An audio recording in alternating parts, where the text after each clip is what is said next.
After a brutal divorce left her with nothing, a forgotten deed to a dilapidated stable became her last hope. But what she found inside wasn't just about reclaiming her life. It was about uncovering the truth her father died to protect. If you've ever had to start over from zero, if you've ever felt completely erased, this story is for you. Hit that subscribe button because we're about to go on a journey together, and I promise you, it's one about finding strength in the ruins. The final sound I heard in that courtroom wasn't the gavel. It was the soft, satisfied click of Marcus's leather briefcase snapping shut. It was a sound of finality, of ownership. He had packed away the last 10 years of my life into that polished box of Italian leather, and he was walking away with it all. The house, the savings, the business I had helped him build from a two-room office into a regional powerhouse. He even got the dog.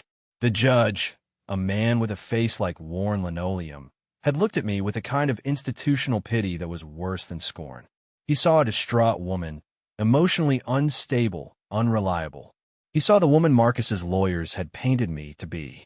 He didn't see the person who had proofread every contract, who had networked at tedious dinners until her face ached from smiling, who had poured her own small inheritance from my mother into the company's first expansion. All of that was gone, wiped away by a signature on a document I was too broken to even read. I just signed where my court-appointed lawyer, a man who smelled faintly of mothballs and defeat, pointed his finger. I walked out of the courthouse into a world that felt muffled and distant, as if I were underwater. A cold, persistent November rain was falling, the kind that doesn't wash anything clean but just makes the gray of the city feel grayer. The droplets clung to the cheap fabric of my coat, the one I'd bought from a second-hand store a week ago. Marcus emerged a moment later, flanked by his legal team. He didn't look at me. He just adjusted the silk tie at his throat, a shield against the weather and, I suppose, against me. He stepped into the back of a black town car that slid up to the curb as if summoned by his very presence. The door closed with a heavy, soundproof thud, and the car pulled away, its red taillights bleeding into the rain-slicked street. And just like that, he was gone. The axis of my world for a decade had just vanished, leaving me standing on a wet sidewalk with nothing but $53 in my pocket and a profound, hollow ache in my chest. I spent the next 3 weeks on my friend Sarah's couch. It was an act of profound charity on her part, one I knew was straining her relationship with her new boyfriend. The couch was lumpy, and the apartment always smelled of burnt toast and her boyfriend's cloying cologne.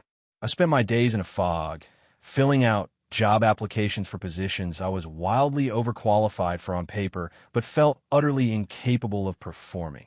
Barista, retail clerk, office assistant. Each application felt like a confession of failure. My resume was a ghost story, full of impressive-sounding titles from my time at Marcus's company, Vantage Development, but they were titles he had given me, positions that existed within his orbit. Outside of it, they meant nothing. I had no references, no network of my own. He had made sure of that, isolating me slowly, methodically, until my world consisted of him and only him. The mail was the worst part of the day. Sarah would bring it in and sit on the coffee table, and I would stare at the pile of envelopes as if they were venomous snakes. Most were for her, but occasionally there was a letter forwarded from my old address, addressed to me. Usually it was a final bill, a notice of cancellation, another paper cut from a life that was no longer mine. One Tuesday, tucked between a pizza flyer and a credit card offer for Sarah, was a tan, official-looking envelope from the tax assessor's office of a place I'd barely heard of, Northwood County. I almost threw it away. It felt like another debt, another demand from a world that had already taken everything. But my father's handwriting was on a small, faded sticky note attached to the front, which must have been put there by the mail forwarding service from my old address. Just my name, Ilera, in his familiar, steady script. His hand was the only thing that could have made me open it. My father had been gone for 2 years. A sudden heart attack that had stolen him overnight, leaving a crater in my life that Marcus had been all too eager to fill. Seeing his writing was like a punch to the gut. With trembling fingers, I tore the envelope open. The letter inside was dense with legal jargon, but the words that jumped out were delinquent property taxes, final notice, and an address. 14 Stallion Ridge Road, Northwood. In a property description, Lot 7, horse stable and barn. I stared at the paper, confused. I didn't own a horse stable. I'd never owned any property except for the house that was now solely Marcus's. I remembered something then, a fleeting conversation with my dad a few months before he died. He'd been worried about me. He'd never liked Marcus, a fact he tried to hide behind polite smiles, but I'd always seen the tension in his jaw when Marcus was around. "You need to have something that's just yours, Ellie," he'd said, his voice low and serious. "Something no one can ever take away from you." I had brushed it off, told him Marcus and I were a team, that what was his was mine. My father had just shaken his head, a sad, knowing look in his eyes that I hadn't understood at the time. The tax bill wasn't huge. 3 years of back taxes amounted to just over $2,000. It might as well have been $2 million. But below the terrifying number was a copy of the deed. And there it was, in crisp black and white. Owner, Elara Vance, my maiden name. The deed was dated 6 months before my father's death. He had done this. He had bought this place for me and never told me. It was a secret, a safety net I never knew I had. For the first time in a month, a feeling other than despair flickered inside me. It wasn't hope, not yet. It was something more primal, curiosity. I looked at the $53 in my wallet. I looked at the bus schedule on my phone. A one-way ticket to Northwood was $48. It was a stupid, reckless idea. I had no place to stay, no plan. But staying on this couch, sinking deeper into this gray fog, felt like a slower kind of death. At least this was a direction. It was a thread, and I had to pull it. I folded the letter, tucked it into my pocket, and told Sarah I was leaving in the morning. She tried to argue, to offer me what little money she had, but she saw the look in my eyes. It was the first decision I had made for myself in a very long time. The bus station at dawn was a study in fluorescent-lit desperation. The air was thick with the smell of stale coffee and disinfectant. The people waiting with me looked as worn out as I felt, their faces etched with the fatigue of long journeys and uncertain destinations. I bought my ticket and a lukewarm coffee with the last of my money, leaving me with $5 to my name. Finding a seat by a grimy window, I watched the city blur past as the bus pulled out onto the highway. The skyscrapers and concrete canyons of my old life receded, replaced by an endless stretch of suburbs, then strip malls, and finally, the open, rolling countryside. For hours, I just watched the landscape change. The sharp angles of the city gave way to the soft curves of hills and the skeletal silhouettes of winter trees against a pale sky. It was a visual representation of my own internal shift, a slow untangling from the knot of my life with Marcus. With every mile, the memories I'd suppressed began to surface. I thought about the early days, when his ambition had seemed exciting, not ruthless, when his possessiveness had felt like devotion, not control. I remembered the little dismissals, the subtle ways he'd undermined my confidence. He'd called my ideas for the business cute. He'd handled our finances, telling me not to worry my pretty little head about it. He'd gently steered me away from my old friends, suggesting they were a bad influence, that they didn't understand the pressures we were under. I had let it happen. I had mistaken his control for care, his isolation for intimacy. The bus droned on, a monotonous hum that became the soundtrack to my regret. My father's face kept appearing in my mind. His worried eyes, his forced smiles. He had seen it all, and I had been too blind, too in love with the idea of the life Marcus was building to listen. The shame was a physical weight pressing down on my chest. The journey took most of the day. By late afternoon, the bus was winding through smaller towns, places with names like Hopewell and Clear Creek. There were communities of a few hundred people with a single main street, a gas station, and a church. This was a different world, slower, quieter. Finally, the driver called out, "Northwood." I gathered my single bag and stepped off the bus into the crisp, cold air of a town that seemed to have been forgotten by time. Main Street was a short collection of brick storefronts, a diner with a flickering neon sign, a hardware store, and a post office. There were no black town cars here, no towers of glass and steel. I asked the woman behind the counter at the general store for directions to Stallion Ridge Road. She looked at me with open curiosity, her eyes lingering on my city clothes. "That's a ways out of town," she said, her voice a gentle drawl. "Up past the old Miller farm. Nothing out there but the old stables. Been abandoned for years." She gave me a sympathetic look. "You got someone picking you up?"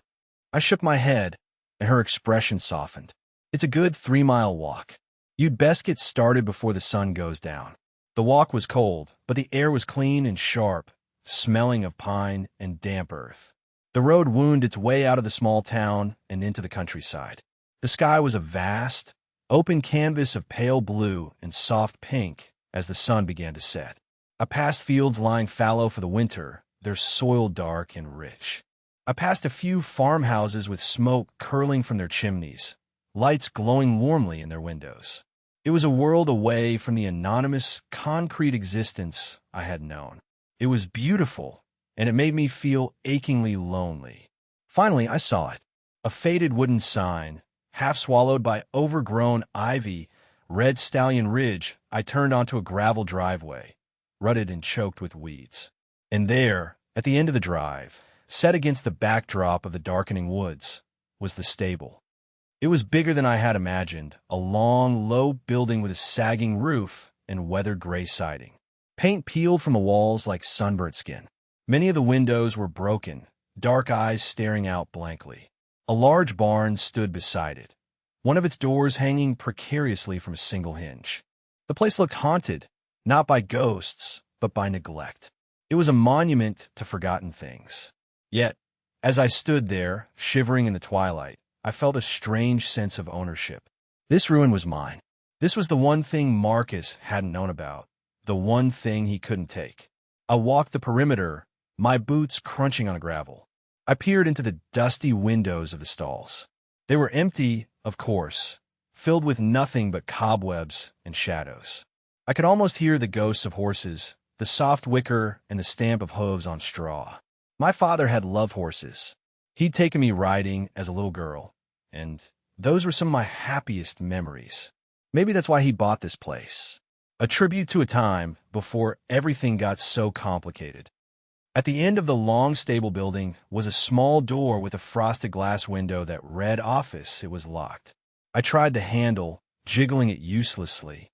Disappointment, sharp and cold, washed over me. I had come all this way for nothing. I leaned my forehead against the cool wood of the door, utterly defeated. What was I even doing here? It was a derelict property with a tax bill I couldn't pay. It was a foolish, romantic gesture from my father, but it was not a solution. It was just another problem. As I slumped against the door, my foot hit something hard under the overgrown welcome mat. I bent down and lifted the corner. There, nestled in the dirt, was a small, rusted key. My breath caught in my throat. It was old, a simple skeleton key. With a trembling hand, I picked it up and pushed it into the lock. It resisted, grated, and then, with a loud, definitive clunk, the lock turned. The air that rushed out of the office was stale and thick with the smell of dust and decaying paper. I pushed the door open and stepped inside. The last light of the day filtered through the grimy window, illuminating a scene frozen in time. A simple wooden desk stood against one wall, a rotary phone sitting on its surface like a museum piece. A calendar was still turned to a month 2 years ago, the month my father died. A film of dust covered everything, a soft gray blanket preserving the room exactly as he had left it. My heart ached. This was his place, a secret sanctuary he had created. I ran my fingers over the back of the worn wooden chair, feeling a connection to him that was so powerful it almost brought me to my knees. On the center of the desk, placed with deliberate care, was a small tin box, the kind people used to use for recipes or cash. It wasn't locked. I lifted the lid. Inside, resting on a bed of yellowed newspaper clippings, was a thick, sealed envelope. My name, Ilera, was written on the front in his hand. My hand shook so badly I could barely hold the envelope. It felt heavy, freighted with the weight of unspoken words. I sank into the dusty chair, the springs groaning in protest, and carefully broke the seal. Inside were several pages, filled with my father's familiar, slanted handwriting. I took a deep, shuddering breath and began to read. My dearest Ellie, it began. If you're reading this, it means two things. First, that I'm gone. And for that, my girl, I am so sorry. I never wanted to leave you. Second, it means you have found your way here, to this place I made for you. I hope you found it because you needed it. I pray you did not. The words blurred through my tears. I wiped my eyes on the sleeve of my coat and forced myself to continue. I know you love Marcus. I know you believe in him. I have tried, for your sake, to see what you see. I have tried to see the charming, ambitious man you fell in love with. But I can't. What I see is a man who is hollowing you out piece by piece.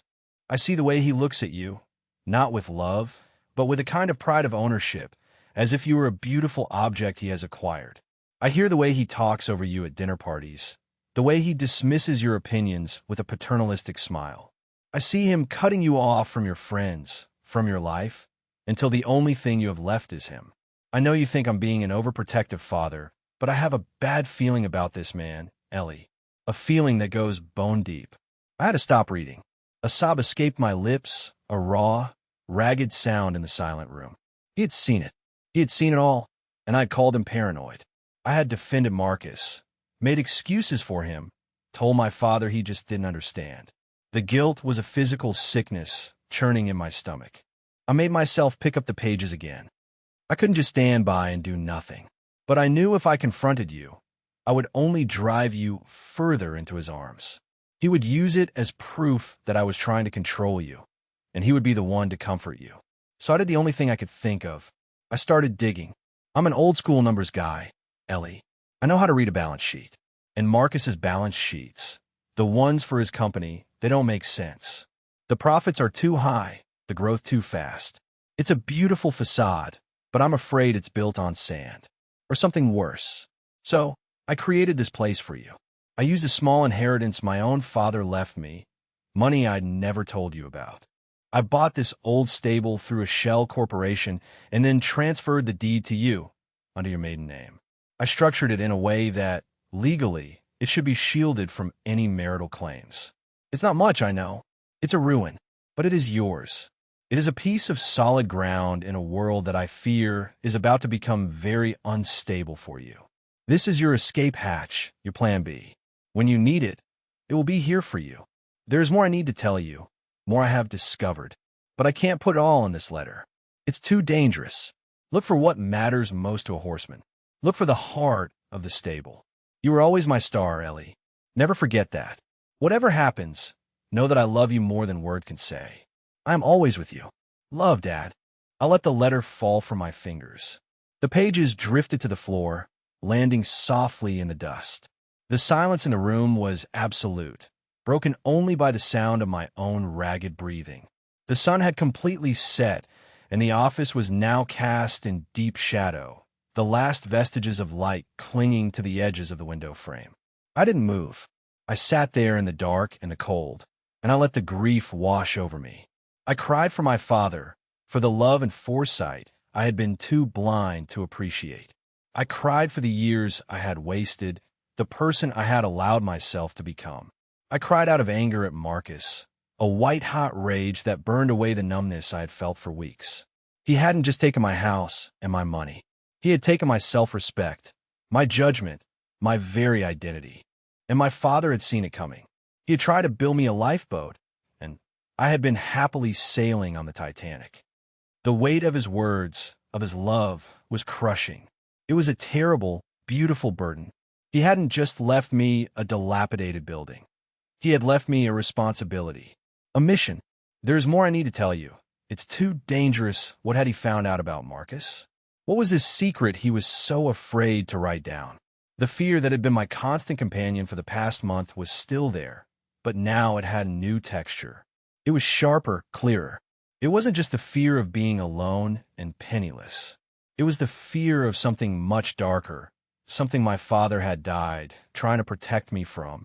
I stayed in that chair for what felt like hours, letting the cold seep into my bones. The initial storm of emotion subsided, leaving a strange, hard calm in its wake. The self-pity was gone. The despair was gone. In their place was a single, clear thought. I have to finish what he started. Listen, if you've made it this far into my story, you know this feeling.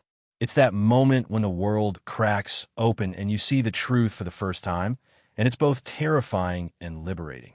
It's the moment you realize you've been living a lie, and the path forward is uncertain, but the one thing you know for sure is that you can never go back.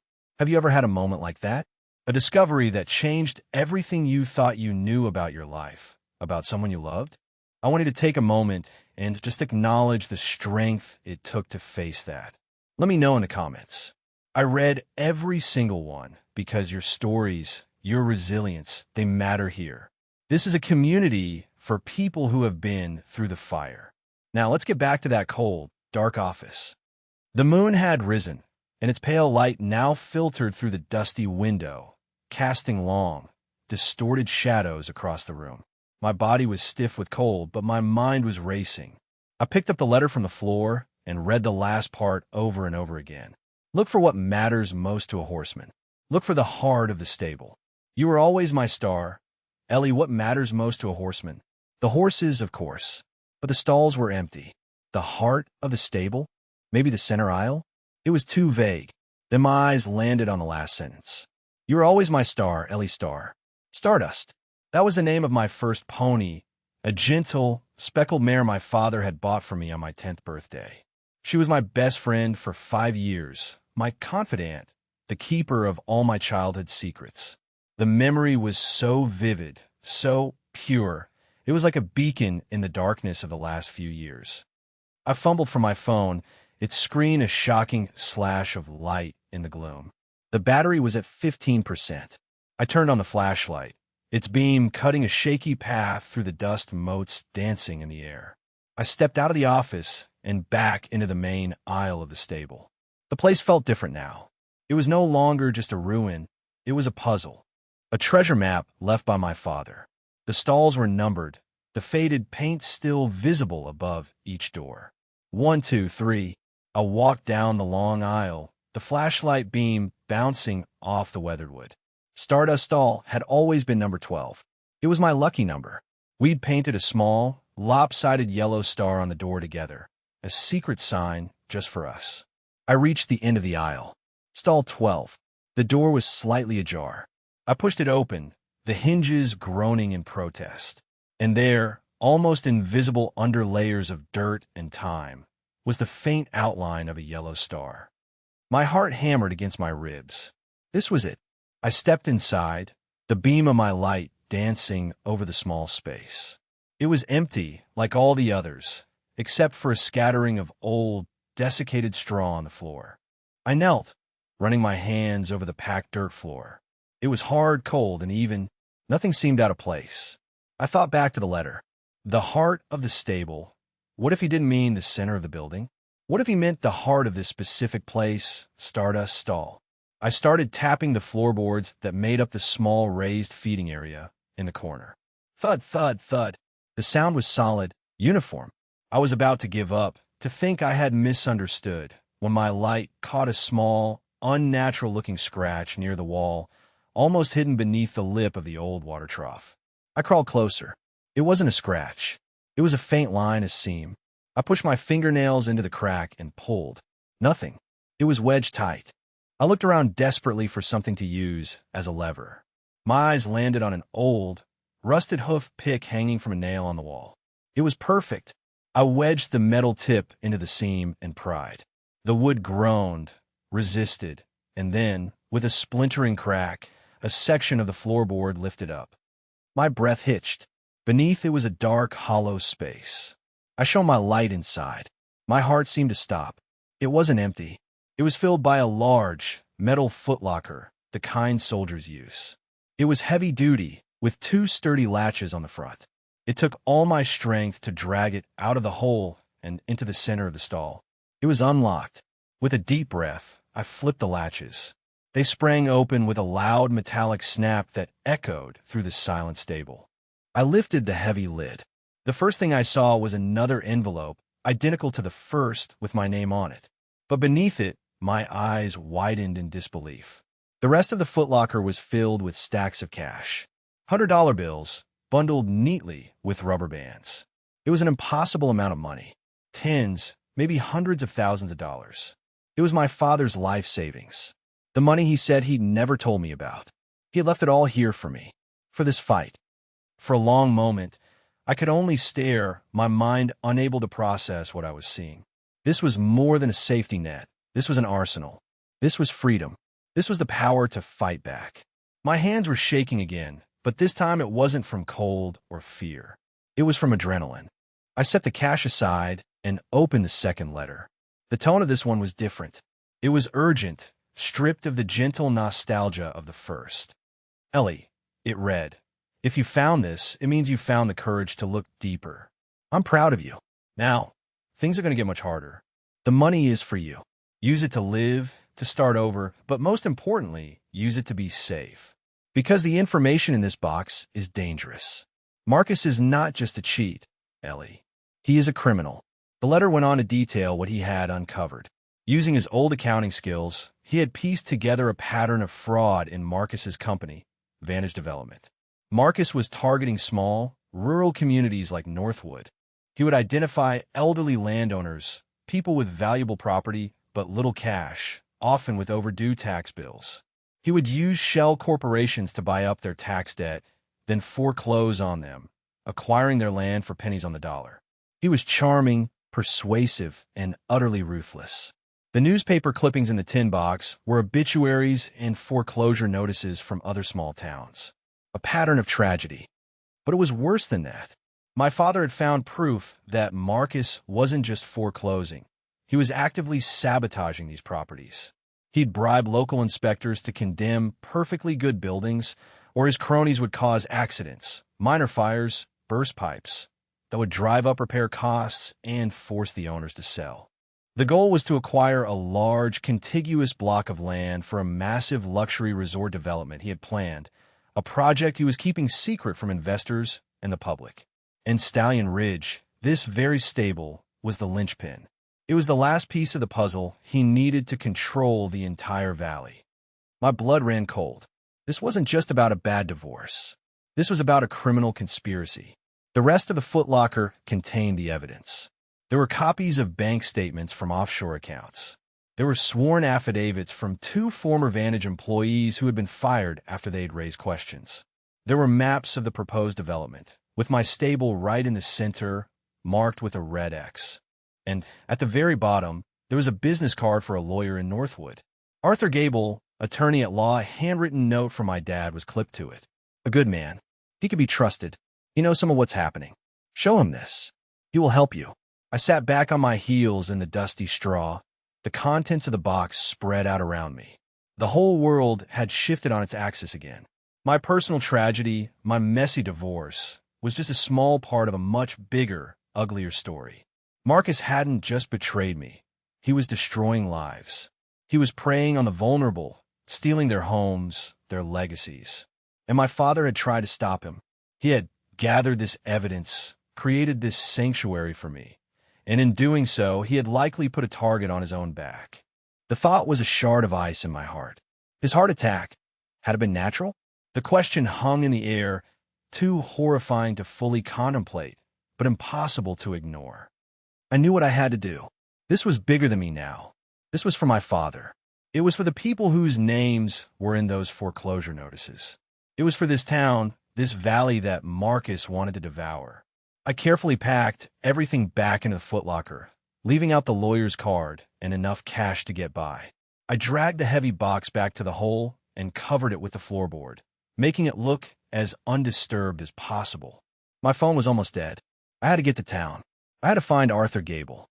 The walk back to Northwood felt completely different. The loneliness was gone, replaced by a cold, hard sense of purpose. The darkness of the country road didn't feel threatening anymore. I felt my father's presence with me, not as a ghost, but as a source of strength, a moral compass pointing me in the right direction. The next morning, I found Arthur Gable's office. It was a small, unassuming storefront on Main Street, tucked between the hardware store and a bakery. The name was painted in simple gold letters on the glass door. Inside, the office was cluttered but clean, filled with stacks of books and papers. The man who greeted me was in his late 60s, with kind, tired eyes and a halo of white hair. He looked more like a small-town librarian than a hard-hitting lawyer. When I told him my name was Alara Vance, his expression changed.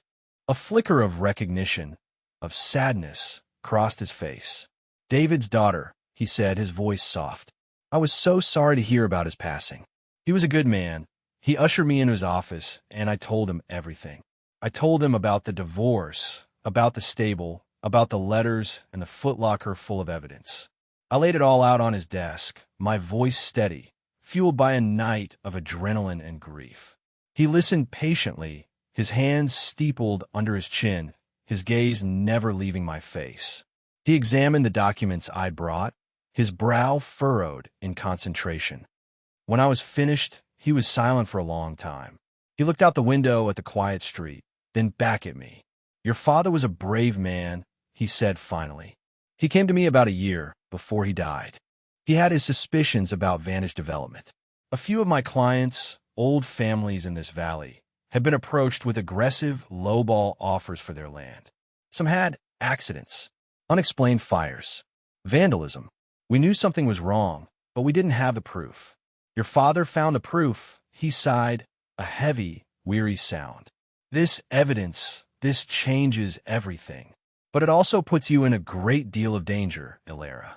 Marcus Thorne is not a man to be trifled with. He has deep pockets and powerful connections. Fighting him will be a long, ugly, and expensive battle. I have money," I said, thinking of the cash hidden under the floorboards. "My father left it for me. For this." Mr. Gable nodded slowly. "That will help. But it's not just about money. It's about will. He will try to discredit you, to paint you as a bitter ex-wife seeking revenge. He will use the courts to drain your resources and your spirit. Are you prepared for that?" I looked at the man's tired, honest face. I thought of my father's letters, of his fierce, protective love. I thought of the stable, my ruin, my sanctuary. "He already took everything from me once," I said, my voice quiet but firm. "He won't do it again. This place, this valley, it's my father's legacy. It's my home now. I'm not going to let him pave over it." A small smile touched the corners of Mr. Gable's lips. It was the first time I'd seen him smile. "Good," he said. "Your father said you had steel in your spine. I see he was right. Let's get to work." The days that followed were a blur of activity. We worked out of Mr. Gable's small office, organizing the evidence, preparing the legal filings. I used some of the money my father had left to pay the back taxes on the stable, the official at the county clerk's office giving me a surprised look as I paid in cash. The act of making that payment, of securing my ownership of that small piece of the world, felt monumental. I found a small room to rent above the bakery, the smell of fresh bread waking me every morning. For the first time in years, I was building something of my own, however small. I spent my evenings at the stable. I swept the floors, cleared the cobwebs, and patched the broken windows. The physical labor was grounding, a way to channel my anger and my grief into something productive. As I worked, I felt like I was breathing life back into the old building, and in return, it was breathing life back into me. I began to meet people in town. The woman from the general store, whose name was Martha, started saving me a newspaper every morning. The baker, a quiet man named Ben, would always have a hot coffee waiting for me. They were small kindnesses, but they felt like anchors in my new life. They didn't know my whole story, but they knew I was David Vance's daughter, and in Northwood, that meant something. I realized that this was the community Marcus had tried to destroy, the web of relationships he saw only as an obstacle. It was the very thing I had been missing in my isolated life with him. One afternoon, Mr. Gable called me into his office. He had a grim look on his face. "They know," he said. "We filed the preliminary injunction to halt any development in the valley, citing your evidence of fraudulent acquisition. I just got a call from a lawyer in the city. A whole team of them. They represent Vantage Development. They're offering a settlement." He slid a piece of paper across the desk. The number on it was staggering.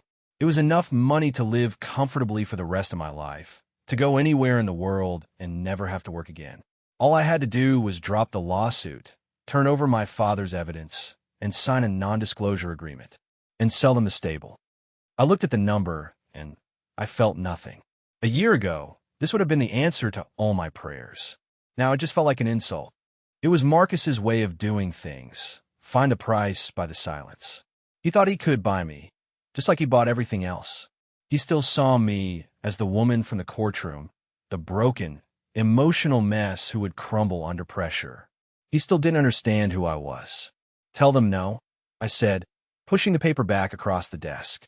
Tell them I'll see them in court. Mr. Gable's smile returned, wider this time. I was hoping you'd say that, he said. That night, I went back to the stable. A storm was rolling in, the wind rattling the new panes of glass I'd installed in the office window. I stood in the center aisle, the place my father called the heart of the stable, and I thought about the choice I had made. The easy path was right there, a golden ticket to a comfortable life. But it was a path that led back to being a ghost, a silent, invisible woman with a bank account full of hush money. The path I had chosen was hard. It was uncertain and dangerous, but it was mine. It was a path my father had cleared for me, a legacy of integrity and courage. This stable was more than just land. It was a testament to a father's love. It was a promise, and I intended to keep it. Home, I realized, isn't a place you own. It's a place you fight for. It's the ground you refuse to surrender. This wasn't just about getting back and necks. It was about finding my voice, a voice that had been silenced for a decade. It was about honoring the man who had never stopped believing in me, even when I had stopped believing in myself. The fight against Marcus and Vantage Development is far from over. There will be depositions, hearings, and a trial. It will be a long and brutal process. But for the first time in a very long time, I am not afraid. I have a home. I have a purpose. I have a community at my back. And I have my father's legacy to guide me. If my story has taught me anything, it's that your real inheritance isn't money or property. It's the strength you find when you have nothing left to lose. It's the courage to choose the harder right over the easier wrong. It's the discovery that even in the ruins of your old life, you can build something new, something stronger, something that is truly yours. If you believe in second chances, if you believe in the power of fighting for what's right, then subscribe to this channel. Share your own story of resilience in the comments below. This isn't just my story anymore. It's ours. We are a community of people who know what it means to rebuild from the ground up, and we are not alone.